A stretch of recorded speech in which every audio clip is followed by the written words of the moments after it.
Эфирда яңалыклар чыгарылышы, студияда Лилия Гатина, алгатыба койбір темалар турында кыскача.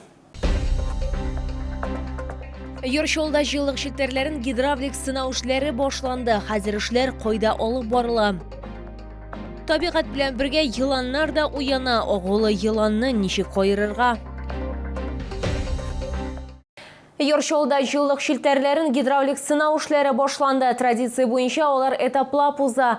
Бу хакта журналистлар белән матбугат конференциясендә Йоршолы жыллык шилтерләре директоры Айрат Зайнуллин хәбәр итте. Хәзер эшләре Мәләкәс Ор-Ягы микрорайонының 25-нче комплексында Хәмзә бистәсендә алып барыла. Тулырак хәбәрчебез материалында.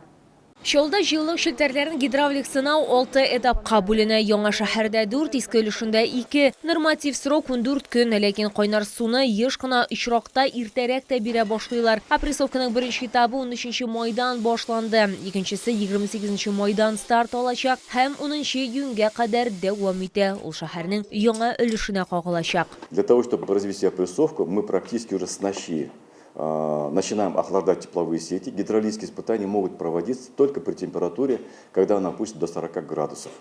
У нас сегодня в сети где-то порядка 80, для того, чтобы обеспечить горячую воду во всем городе. Поэтому мы опускаем температуру до 40 градусов и после этого начинаем давить повышенное давление на трубопроводы. Жыллык трассасының коррозия барлыкка килгән урыннарында зарарланулар ачыклана. Шуннан соң белгечләр ачыкланган җитешсезлекләрне бетерәләр, ремонт эшләренә төзәтмәләр кертәләр һәм труба үткәргеч участогын алыштыралар. Белгечләр билгеләп үткәнчә, шәһәребезнең өстенлеге буҗралы булуында. Мы можем определенные участки тепловой сети отключить для выполнения ремонтных работ, а поставлять тепло уже по другой нитке. Это вот все-таки те люди, которые проектировали наш город с широкими проспектами, широкими улицами, микрорайонами, они очень хорошо продумали и систему закольцовки тепловых сетей. Мы за это им просто-напросто благодарны. 7 меңнән артык бикләү арматурасына, 700 компенсаторга ревизия үткәрергә кирәк булган очракта сальниклар, 2000 камера һәм кую ясарга кирәк булачак. Шәһәрдә файдалануда 753 километр жыллык шилтәре, 12 насос станциясе исәпләнә. Лилия Гатина, Эльмира Гайнетдинова, Сергей Вильданов, яңалыклар. Йоршолыда урамнар һәм проспектлар гүзәлләнәчәк. Автоколыда чәчәкләрне машина юлы буйлап аергыч полосаларда урнашкан вазоннарга һәм кашполарга, шулай ачык грунтка күчереп утырта башладылар. Ак, ал, сары, шәмәхә һәм башка бик күп төрле чәчәкләр тиздән шәһәр халкын һәм кунакларны сөендерәчәк. Теплицаларда чәчәкләр һәм үсемлекләр күп үстерелгән, алар барысы да Шолы урамнарын һәм проспектларын бизәр. Шәһәргә кергәндә һәм чыкканда автомобиль сөючеләрне сөендерер дип планлаштырыла. Хәзерге вакытта автоколада 150 меңнән артык чәчәк утыртылган инде, алар барлыгы 1,5 миллион артык булачак. Вы видите, что это 100% ручной труд. Никакой практической механизации здесь нету. Каждое растение это 1,5 миллиона вручную. Подчеркиваю, вручную должно быть высажено, как за ребенком. За каждым растением организован уход, полив. И, безусловно, мы видим результаты этого ручного труда. Более 14 разновидностей сортов.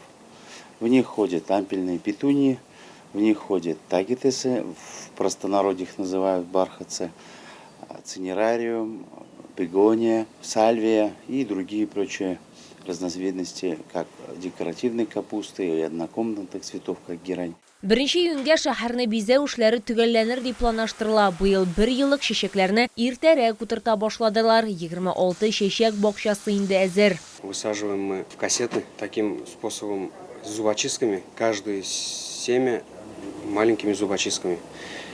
И далее их поливаем обильно, накрываем полиэтиленом, чтобы создать парниковый эффект, чтобы все хорошо прижилось. 1,5 миллиона семян обрабатываются сначала зубочисткой, где, соответственно, нужно и зрение иметь, это нагрузка на зрение. Соответственно, пикировка это что такое? Из малого горшка в более горшок пересаживается. То есть, соответственно, даже те же самые цветники, они рыхлятся, каждый раз пропалываются от сорняков. То есть обрабатываются от грызунов. Вандализм һәм караклык очраклары белән дә көрәш алып барыла. Хезмәткәрләр әйтүенчә, кайберәүләр чәчәк түтәлләренә машиналарын куя, куакларны таптый. Мәсәлән, Ярбуе паркына яшеллекне боза торган автомобильләр керә. Шуңа күрә белгечләр чит кеше хезмәтенә хөрмәт белән карауны сорый. Лилия Гатина, Эльмира Гайнадинова, Сергей Вильданов, Яңалыклар. Бу язда йыланнар саны узган елгы дәрәҗәдә кала. Аларның масса күләм барлыкка килүе кискен җылыну аркасында активлашушлары белән аңлатыла. Балалар экология биология үзәге директоры сүзләренә караганда, кояш кыздырган урынга кышлаудан соң шунда ук 20гә кадәр йылан чыга ала. Огылы йыланны ничек аерырга икәнен алдагы минутларда сөйләрбез. Вот в этом террариуме у нас находится тонкохвостый полос. Оның кушаматы нечкә куйрыгы аркасында килеп чыккан йыланга ел ярым. Балалар экология биология үзәге директоры оның Казаннан алып кайткан. Тере почмакта барлык йыланнар кулга ияләшкән, табигатьтә агулары да очрый. Владимир Товмы сөйләгәнчә, агулы йыланны берничә билге буенча аерырга мөмкин. Гадюка, во-первых, она более такая мощное животное, более основательно толстая. У нее голова почти вот такая вот ромбической формы, потому что вот эти железы, которые справа и слева находятся, я, конечно, на полосе, пока это полос, это не ядовитая змея, но у него вот здесь вот более широкая часть, справа и слева.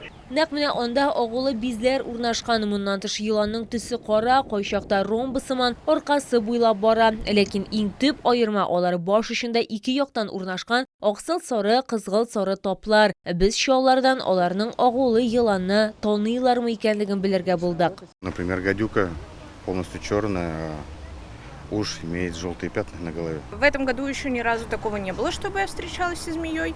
Я знаю, что уж не ядовитый, у которого желтенькое около головы. Все остальные змеи для меня по умолчанию ядовиты. Может, по черным пятнышкам на кожице, а так больше даже не знаю. Когда укусит, там уже узнаем. Температура поднимется, значит, ядовитая была. Владимир Товмы сүзләренчә, йыланнар беренче булып һөҗүм итми, кешене күргәч, тиз генә шуышып китәргә тырышалар. Аларны борчыган очракта исә тешләргә мөмкиннәр. Лилия Гатина, Лейсан Габдрашитова, Фәнис Иксанов, Яңалыклар.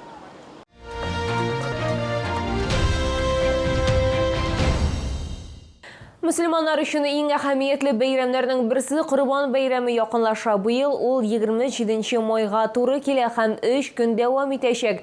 Бәйрәмгә алдан ук әзерләнә башлыйлар, хуҗабикәләр тәмле сыйлар турында уйлана башлый. Аларны исә Камчатка балыгы һәм Молдыгы күргәзмә ярминкәсендә алып була. Сезне Green Сәүдә үзәге беренче катта көтәләр, үзәк керү урына.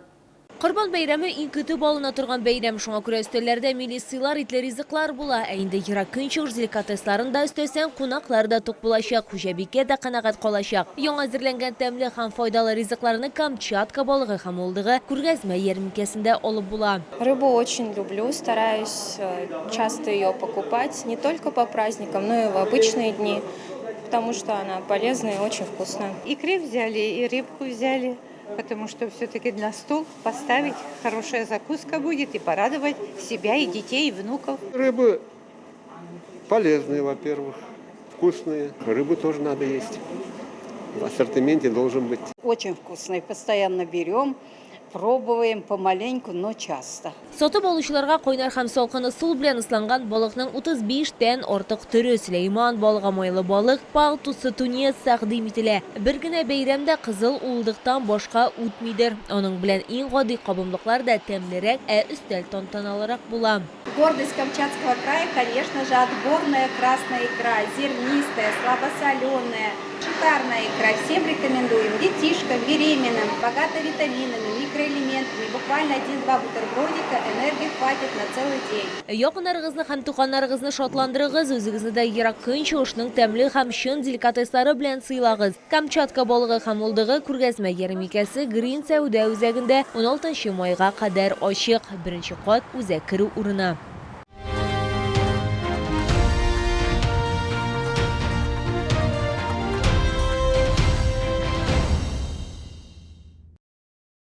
Бу сезгә җиткерәсе соңгы мәгълүматыбыз иде. Мин Лилия Гатин, сезнең белән сау булашам. Исән-имин булыгыз.